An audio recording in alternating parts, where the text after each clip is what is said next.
Good morning, good afternoon, good evening, depending on where you are at this moment. And thank you for joining us today. So those of you who don't know TrustWorks, we are a next-gen privacy and AI governance solution using automation and AI to help streamline your privacy operations. Hot topic at the moment, AI Act compliance. If you would like to know how we can help, starting with building your register of AI systems, please feel free to reach out or check out our website, www.trustworks.io. For those of you who don't know me, my name is Orla and I'm head of the TrustWorks privacy community. We currently have over 300 members. We share best practices, advice, etc. in a closed communication channel. We have a very successful mentorship program up and running, and we host monthly roundtable discussions. So if you would like to join and participate actively in these roundtable discussions, again, please feel free to reach out to me, or there should be a link in the comments. So today we are diving into the world of privacy KPIs with our special guest, Cristina Costache, Global DPO and CISO at Noventiq. Cristina, thank you for joining us. Orla, thank you for having me. Thank you, TrustWorks community. Good morning, good afternoon, good evening, wherever you are. Here, a warm hello from not so sunny Spain today. Yeah, not everybody knows this, but Cristina and I are actually just down the road from each other. And yes, you're right. Today is not the sunniest. Not the sunny, but we'll bring some sunshine into your morning, afternoon, or evening with a very hot topic and a personal favorite of mine, KPIs in privacy programs. Excellent. How and why? Yeah. So in our roundtable, as you mentioned, we focused on KPIs for our privacy program. So can you tell us, what do we mean by KPIs and why are they so important? Sure. KPI stands for Key Performance Indicators. These are measurable values used to evaluate success for an organization in achieving specific objectives. In privacy management and in any let's say program in general, they are very important for driving accountability and transparency, ensuring compliance alignment. I don't like to say compliance 100%. Assuring compliance progress and traction for different frameworks that you need to align to, and of course mitigating risks, because any privacy control, it's meant to diminish and mitigate an existing identified risks.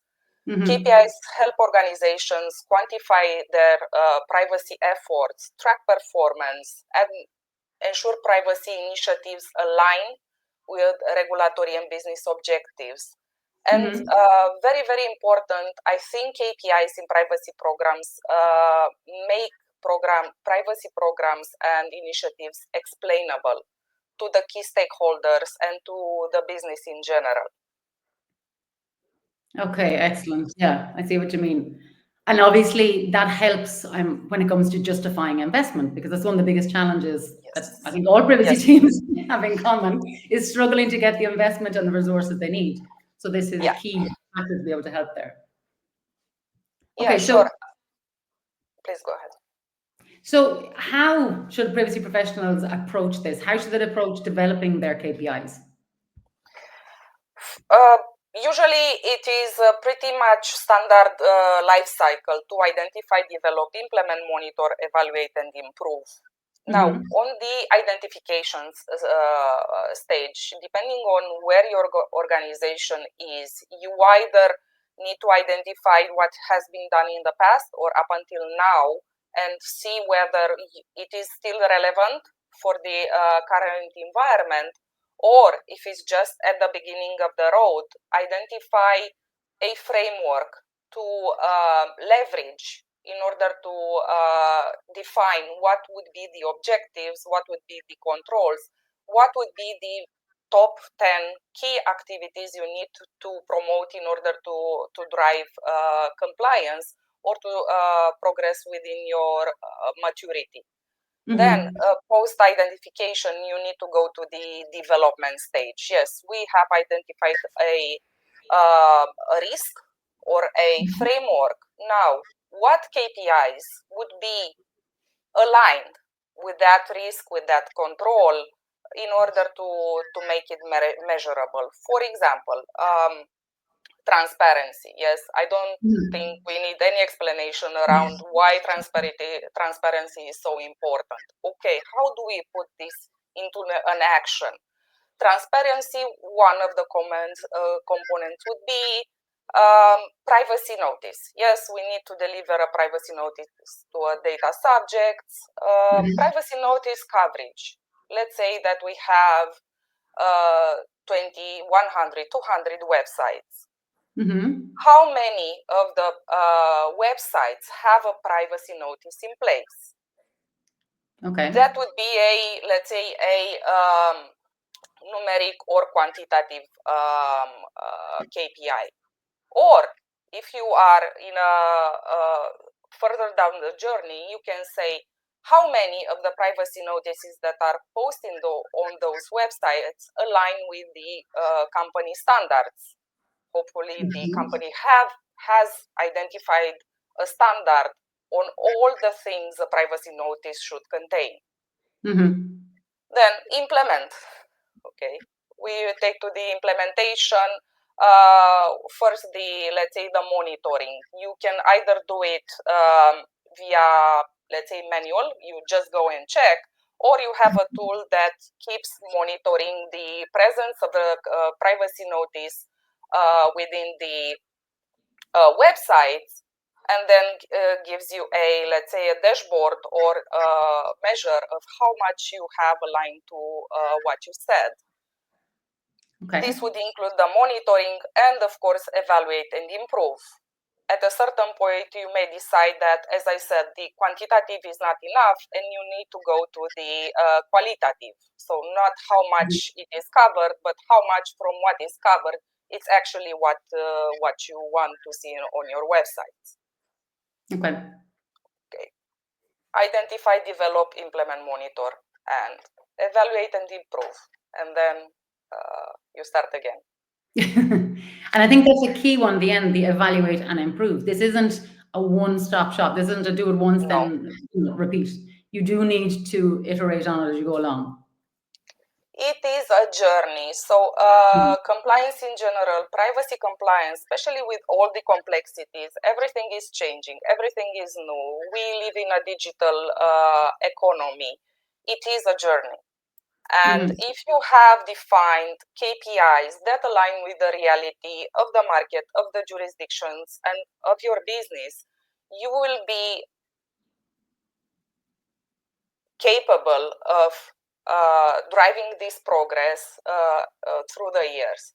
Usually, for a middle-sized organization to take it to zero to a, let's say, comfortable position when it comes to privacy maturity, it takes around 5 years. Okay. Which is very important to be aware for anyone who's starting out and thinks that they're supposed to have everything, turned around in the case of 6 months. It's important to know it takes time to do it right. It takes a lot of time. It's not only technology, it's people and process. Yeah. And the cultural component, it is very, very important. And it takes time. And patience. I know it was something that came up in the conversation. When you're setting the objectives, like how to know, I suppose, how ambitious to be with your objectives, or how to know you're successful, like not just against those objectives, but against, what baselines to set it against. Yes. One of the things I always say is don't try to reinvent the wheel. There are frameworks you can leverage, industry standards that are recognized across the world. To name 3, some of the most used, AICPA Privacy Management Framework. It is not very popular in Europe. It is mostly used in Canada and the US. Okay. It is ideal for embedding privacy into operational processes. And why is one of my favorites is that it has a manageable number of controls, around 77, under 80, And for each control, you have examples of proof you can take for stage 1 of maturity being the least mature to number 5, which is the most mature. So companies can just get a framework when they can self-assess against all the controls to say where they are against each control, and then define a roadmap. Yes, you might be 2 for 1 control 5. You do an average, and then you say we are at 2.5, let's say, now, as we did the assessment. Within the next 12 months, we want to mature to, I don't know, 3.5. What do we need to do here? And you list a number of actions that you need to take. And of course, against this, you need to list the resource that you need, because it doesn't come from, without investment and support, you cannot get it. And this is how you can present a justification for the management. We are here. We want to get here. For this, we need the following investment. If you give us half, we will be here. And these are the associated risks with not, let's say, progressing like this. If you want 5 for all the 77, 80 controls, you need to invest this. But anyhow, you need to invest this, and it will take us 2, 3, 5, 7 years. You need to be very clear, and you always need to be honest on where you are. Yeah. Part of my job is to let my management and the executive team know where we are. Because the decision on investment, on how much they want to invest in the program and the people and the tools, it's on them. But they need to know what it is and what are all the risks associated with each decision that they make. Exactly. And this is important because obviously they're not experts in this area. So as you say, you need to they should. language. You need to help them understand how it affects them, not you. Yes, and they should. And usually they say, yes, we can live with the risk. Maybe not, because if you list all the jurisdictions, at least for my group, where personal liability and criminal liability is one of the components for breaching data protection law, they cannot live with the risk, but they need to understand that this is on the table. Yeah. Very fast on the 2 additional frameworks is ISO 27701. A lot more controls, around 140. Great for companies that already follow the ISO 27001, the info security one. So if you have that framework already in place and certification, it is great thing to extend to cover some of the privacy operations. And last and not least, the NIST privacy framework. It's extremely complex. It is one of the most comprehensive and efficient ones. My recommendation is to go for this framework if you are somewhere very advanced in your privacy journey, because it is very complex. Over 800 controls, and you need to decide which apply to you. It is easily integrated in the overall risk framework controls for an organization, but it's very, very complex. So if you are just starting or somewhere down the middle, I wouldn't go for the NIST. It's very complex. Okay, that's good to know. Okay. So what exactly should we be measuring? I know you mentioned there about the websites and the privacy notice, but I'm sure there's different aspects that we should be measuring. I can tell you what you shouldn't. Okay. Because each organization is different. Each organization is on a different stage, different market, different jurisdictions, different business lines. So what I don't like to see when it comes to KPIs in privacy programs, it is numbers. number of DPIAs. If you are telling your executive team or the business number of DPIAs, what does that mean? It means nothing to them. A different approach would be, okay, from the projects that we have or processing activities that require a DPIA, how much or what is the percentage of DPIAs that we actually did? Okay, versus the benchmark. Percentages rather than numbers, so they're more. Yes, okay. yes. And then you need to translate it into business. So let's say our KPI is from the total number of DPIAs that we need to do, we have done 80%. What does that mean? That the 80% that is done, it is covering such and such risk. For the 20% that we didn't do, this is the risk. In order to do 100%, we need tool, people, investment. Again, so this is how I put how we do the KPIs, the KPI definition. One thing I think it's for everybody, it's training and awareness, the cultural aspect of everything. My perspective is that training and awareness KPIs should be in any privacy program. You can do quantitative. How much of my personnel has actually done the privacy mandatory trainings? And my KPI is that, I don't know, 90% of all people that need to do the privacy training actually did it. Yeah. As part of the, let's say, global campaign, because usually you should have a global annual campaign and you should also cover all new employees that came after. Yes, the global campaign. So all new employees need to do the privacy training within 1 month since their contract started. Yeah. How many actually did it? And then when you have this process really embedded and it's a constant, yes, you are constantly hitting your targets of 95, 100%, 100% again. I don't like to see 100% because usually it's a very nice story, but it's not reality.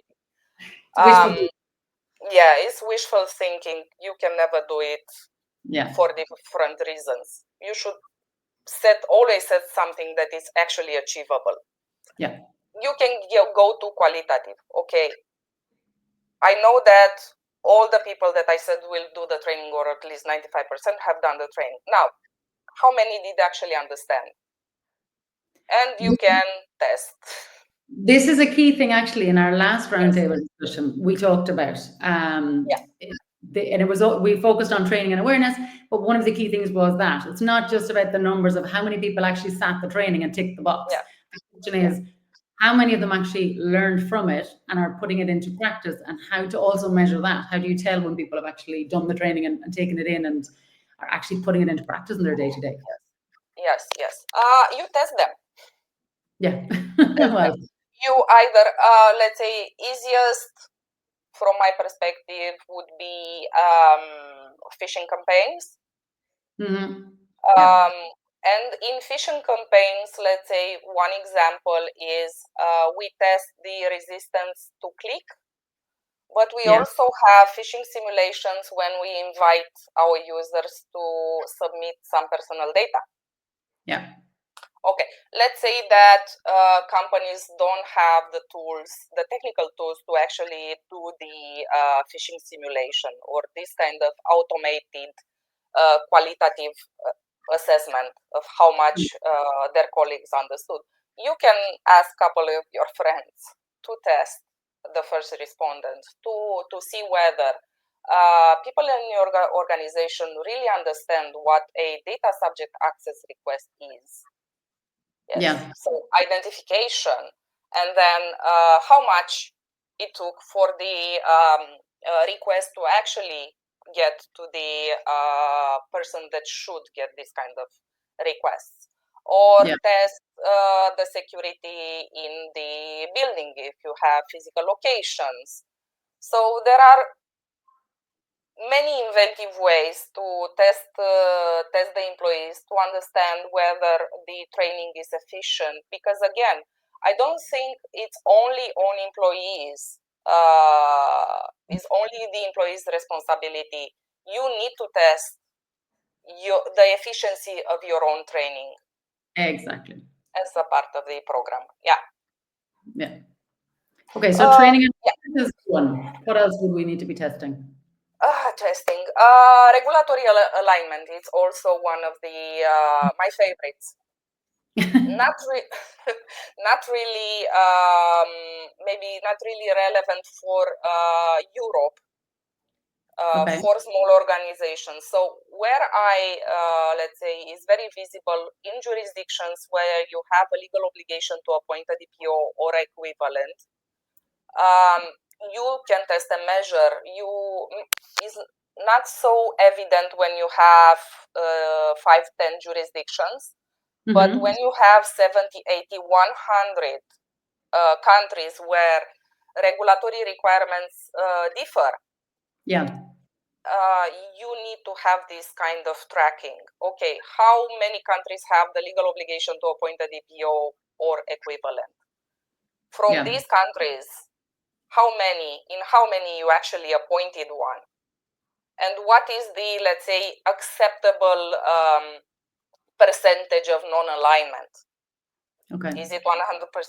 What do we need for 100%? Again, I can give the example of getting a license, registering a database, or notifying the supervisory authority. Again, a lot of jurisdictions require this kind of notification registration for controllers to operate in said jurisdiction. And is usually the heavy fines for non-EU jurisdictions are on this kind of regulatory alignment requirements. Did you register? Do you have a license?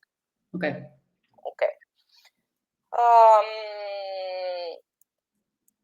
Technical measures, let's say. Yes, is something that, again, I'm a very big fan of. We have a legal obligation, again, to identify the appropriate organizational and technical measures appropriate to the processing that we do. You can define a set of technical and or organizational measures that need to be put in place for different situations. One example is within my organization is the website standard. We have defined the mandatory privacy controls. You need to have a privacy notice. You need to collect consent. The consent needs to look like this. Google Analytics can do only this. And then we have a set of technical controls, like mandatory encryption, like only strictly secure cookies are allowed. You have defined this and you start to measure. Again, don't expect everything to be 100% because it's a road, it's a journey. And second, sometimes, especially for the technical controls, you cannot implement them and you need to live with a certain level of risk. So you measure, again, progress. Yes, we are here from the total number of controls that we have defined for all the websites. Let's say we have 200. We have reached now, today, we are at 50%. What do we need to do in 12 months? We want to reach 70%. And you start measuring against this. Okay, in order to reach this, what do we need? We need money for investment for encryption. We need additional people. We need a tool to monitor policies. Dear executive team, this is our proposal. If not, we will stay here or less because legislation changes in time. I always like to present some heat maps on all my presentations to the executive team. When it comes to sanctions, sanctions already issued by the supervisory authorities, sanctioning regime per countries, and amount of flows or processing activities per country. Yes, so they have a pretty good idea where the risk is, and then present them with. So I scare them, and then I go to the to the proposal. It's nice to feel the power for a change, because I think that most privacy people feel that that's what they're lacking. They have so much responsibility, but they don't have the resources and the power to achieve it. So it's interesting that you say flip it on its head and use it to have the power and say, look, guys, Yes. this is the situation. Yeah. Give me what I need or else. Yeah, it's always good to remember that the responsibility ultimately resides with the company and the management. Your job is to tell them, yes, where you are and what needs to be done. Yeah. The job is to approve the investment. And I think in that sense as well, it's important for the privacy team to see that the KPIs are not a measure of their own personal or team success or failure. They literally are a measure of what progress have we made so far, where do we need to be, and what do we need to get there. So we need to look at the KPI as a positive tool to help us get to where we want, as opposed to a stick to beat us for what we haven't achieved yet. Yes, yes. This is how I approach it, and this is why the internal audit team is my best. They are my best friends. They're good to have.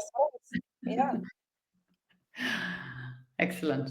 No, that's cool. That's brilliant, actually. And I think it is key. It's a conversation I've had again and again and again, which is where privacy teams have so much that they want to do and they know they have to do, but they don't have the resources. So I think what we're explaining here is just how to use this as a tool to communicate to the C-suite what you need and to actually get the resources. I think is key. It's huge. Yes, and it's for the privacy function. It's also it's a great tool to prioritize, because we know we have so much to do. If we try to do everything, we will fail. Yeah. So I use the metrics and the frameworks and the heat maps also for me and my team to plan, to discuss, to brainstorm, and to decide what are the priorities, what should we propose as next steps, where should we put most of our efforts and the investment. Yeah, no, and that's because it can be overwhelming otherwise to see, especially when you start in a new role and you come into the situation, you're like, whoa, where do I start? So this is a great way to give you an indication of, okay, this is how we prioritize, where we put our focus today. Excellent. Yes, agreed. So just conscious of time, to sum up, what key, I suppose, tips would you reiterate at the base of all of this that we've discussed? Don't reinvent the wheel. First of all, there is a lot of material, a lot of documentation available, free of charge. Some other people have banged their heads against the wall and came up with these marvelous frameworks. If you have nothing, just you can start with any of them. If you think, again, this is too much, you can choose and cut and eliminate some of the controls. Again, any framework will have a certain number of controls. You cannot plan to cover everything everywhere in the entire organization. Choose your battles. If you choose 5 to maximum 10 key activities for the next 12 months and put all your efforts and explain to the key stakeholders and the business in this kind of language that they actually understand risk, consequences, investment, it will be very, very hard for them to say no. And make it as simple as possible. If you have nothing, start with numeric. Yes, how much of? Where do we need to go? Yes, a roadmap. Don't put numbers of, I don't know, 100 DPIAs or 100 of privacy impact assessment. It means nothing for the business, and it will be very hard for you to explain why this is important. Yeah, I think that is key. Remember who you're talking to, speak in their language, so convert your information As you say, if it's percentages make more sense, well, that's what you present. Yes, yes. And what gets measured gets managed. If you want something manageable, you need to measure it in terms and in concepts that are understandable for specialists, but also for business leaders and executive teams. Excellent. Yep. Perfect. Well, thank you, Cristina. Fantastic insights. I have no doubt that our audience has found these tips incredibly valuable. I know we're going to be at the IAPP conference in March. I believe you are as well, and on this particular topic. Okay, thank you. Yes, thank you. For those of you who want a deep dive into the topic, I will be presenting alongside some other colleagues a workshop on KPIs on the AIPP UK intensive in 11th of March in London. If you want, just register and see you there. Exactly. So yeah, I'm looking forward to seeing you there too. So yeah, thanks a million, Cristina, again, and thank you to all of our viewers. Thank you for joining us today. I do hope this session has given you practical tools to develop your own effective privacy KPIs. And yeah, hopefully getting the resources that you need to carry out your job. Once again, if you would like to know more about the TrustWorks Privacy and AI Governance Solution, or if you're interested in joining our privacy community, feel free to reach out to me directly, or there should be a link in the comments. So until next time, have a wonderful rest of the day, and I hope to see you again soon. Thank you. Bye. Bye.